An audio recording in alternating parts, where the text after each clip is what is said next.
KF-21 전투기의 폴란드 국기 부착을 포함해 양국 간의 긴밀한 협력이 현실화되자 인도네시아 언론이 한바탕 난리가 났습니다.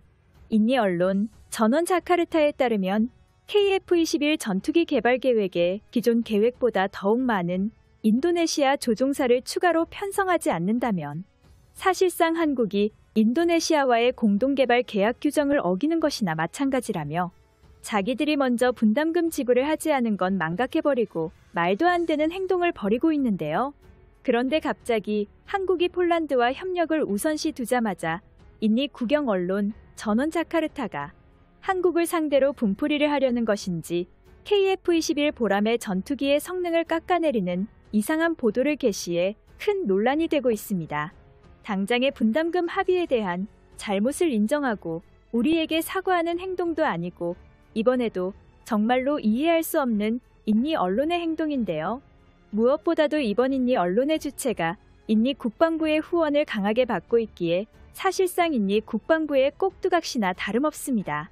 해당 보도를 낸 인도네시아 언론 전원 자카르타는 인니 최대의 언론사로서 그들의 주장에 따르면 한국 국방기술품질원 산업 국방기술진흥연구소가 국가별 국방과학 기술 수준 조사서의 영문 요약본을 인용해 한국의 전투기 제조 기술 수준으로는 KF-21의 성능 수준이 미국의 F-35 전투기와 프랑스산 라팔 전투기보다 매우 뒤떨어진다는 주장을 내놓았습니다.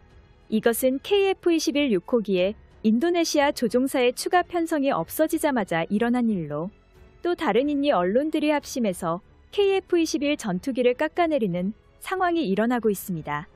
해당 보고서에 따르면 대한민국의 항공기술 역량은 세계에서 20위 수준이며 이것을 좀 더 상세히 나눌 경우 레이더 기술력은 세계 30위로 전투기 제작 능력은 세계 24위라고 표기했는데요. 그러나 이것은 KF-21을 개발하기 훨씬 이전이며 어디까지나 인도네시아 언론이 주장하고 있는 평균값입니다. 또한 인도네시아는 이 자료를 근거로 KF-21 보람에 탑재될 A사 레이더의 성능이 프랑스산 라팔 전투기보다 떨어진다고 주장하고 있습니다. 모든 것을 종합해 보았을 때 이것은 인도네시아 정부가 언론들을 이용해 분담금 가지고 한국을 어떻게 해보려다 되려 KF-21 전투기 사업에 퇴출당한 위기를 겪었던 자신들의 실책을 감춰보려는 일종의 교란 계획을 펼치고 있는 것입니다. 그런데 말입니다. 한국의 KF-21 보라매가 더욱 완벽해질수록 오히려 초조해지는 건 인도네시아 측인데요. 인도네시아 퇴출 사건이 일어나자 KF-21의 성능이 떨어진다는 이야기가 계속 등장하면서 인니 정부와 언론이 직접 KF-21 사업 자체를 교란시키는 말도 안 되는 일이 벌어지고 있습니다. 그중 하나가 KF-21의 MAW 논란입니다. 교전에서 적외선 미사일이 강력한 대안으로 떠오르면서 그 중요성이 더욱 부각되고 있는 체계이기도 한데요. 인니 언론들의 주장에 따르면 사실 KF-21 해외 수출형 버전에는 이 MAW가 없기 때문에 전투가 불가능하다고 주장했습니다. 통합 전자전체의 일부인 후방 고대역 안테나가 그나마 MAW와 유사한 활동이 가능할 것으로 보이나 이 정도로는 인도네시아군에게 택도 없다는 것입니다. 그러나 알고 보면 인니가 주장하는 KF-21 성능 부족 논란이 얼마나 터무니없는 이야기인지 헛웃음이 나올 정도인데요. 우선 인도네시아 언론은 대한민국의 MAW 레이더 기술이 없기 때문에 전투가 불가능하다고 주장했습니다. 그러나 이번 영상을 모두 보시면 간단히 반박이 가능한 소리라는 것을 알 수 있는데요. 일단 첫 번째로 우리 국방부가 레이더 기술을 낮춰 평가한 것은 어디까지나 미국의 최상급 A사 레이저와 비교할 때의 기준이지 레이더 기술이 전무한 인도네시아가 우리 기술을 낮다고 깎아내릴 수준이 아닙니다. 그 근거도 분명합니다. 대한민국은 이미 MAW를 개발해 NWR이라는 이름으로 FAOC 파이팅 이글의 시범 탑재를 해본 적이 있습니다. 즉, 이미 한국은 MAW 개발을 끝마친 상황이라는 것입니다. 즉, MAW는 일단 KF-21 보라매가 완성되면 언제든지 넣고 빼고 할 수 있을 정도로 인도네시아군 의지대로 업그레이드가 가능한 탈착 기능이라는 것이죠. 이처럼 인니에서 폄하하는 바와 달리 KF-21은 정말 많은 고민과 노력 끝에 만들어진 체계적인 설계가 들어간 대한민국 국방 기술의 결정체입니다. 한국의 기술이 부족해 이 장비를 탑재하지 않은 건 절대 아닙니다. 이런 고성능 체계를 헬기에 적용할 수 있는 한국이 KF-21에 MAW를 못 넣을 리가 없습니다. 실제로 KF-X 사업 초창기까지만 하더라도 KF-21 보라매에는 MAW 탑재가 예정되어 있었습니다.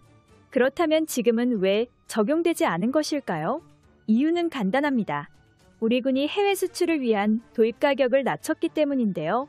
전문가들은 공군이 단가 절감을 위해 MAW의 탑재를 취소했을 것이라고 말합니다. KF-21 보라매 블록1은 우리 군의 계획대로라면은 어디까지나 원래 임무대로라면 KF-21에 달 이유가 없지만 블록 3 해외 수출형 스텔스 버전이 개발된다면 이야기는 전혀 달라집니다.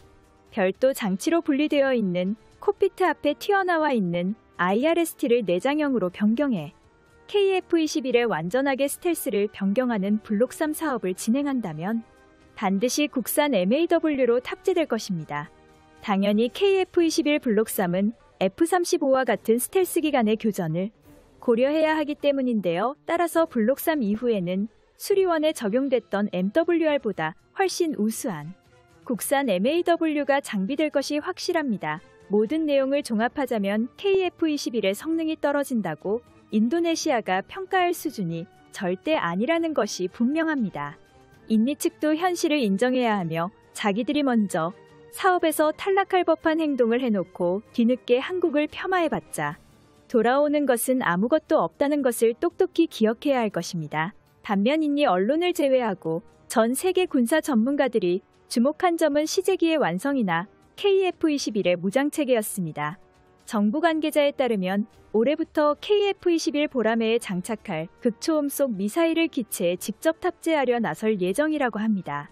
지난해 국방과학연구소에서 실시한 사전개념 연구 결과에 따르면 국내 기술 수준과 KF-21의 무장 탑재 중량을 고려한다면 사거리 500km 이상 마하 이상의 극초음속 미사일 발사가 가능해지는데요. KF-21의 지상 발사형 극초음속 미사일 탑재가 가능하도록 개량하겠다는 계획을 세웠다는 사실까지 밝혀졌습니다. 만약 이렇게만 진행된다면 KF-21은 서울 상공에서 베이징까지 단 210초 만에 폭격할 수 있는 어마어마한 성능을 갖추게 됩니다.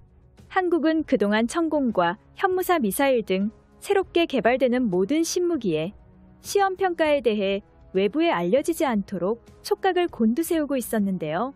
대한민국의 영원한 자주국방을 위하여 군사력 강화는 필연적입니다. 오늘 영상 여기서 마치겠습니다. 구독과 알림 설정 정말 감사합니다. 여기까지 시청해주신 시청자 여러분 모두 정말로 감사드립니다. 땡큐 포 와칭.